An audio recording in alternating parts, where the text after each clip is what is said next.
Here's a look at today's assignment. The learning target is, I can use a model to justify the length of a segment on a coordinate graph. The first two slides are going to be used in class, and you're going to take notes on how to do this in class on yours, so you have an example to work from. The fourth and the fifth slides are the ones that you have to complete. So it says, plot each set of coordinates below on a coordinate graph using the circle tool. Explain what you noticed about the locations of the pairs of coordinates on the graph. So what I'm seeing right here is 8, 1 and negative 8, 1.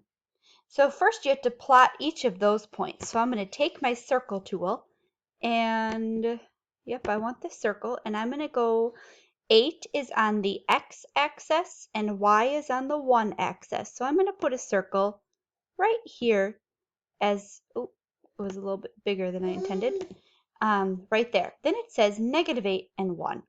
So I'm going to take my circle tool again, and I'm going to find negative 8 and then go up to 1. Okay?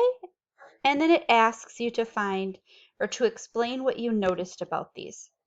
So I noticed that they are opposites. One is on 8 and one is on negative 8. They are on opposites. So you could type that using the text box, or I like the sticky notes. So they are opposites. And I would put that over here so I know I'm talking about this one. Then you're going to plot this one, 5 and negative 7. So I would go to 5 on the x-axis and then negative 7 on the y, and then put my circle there, and then 5 and 7. What do you notice about those? Same for this last slide, negative 4 and negative 3, negative 4 and 3, what do you notice? And 3 and negative 5, and negative 3 and 5, and then what do you notice?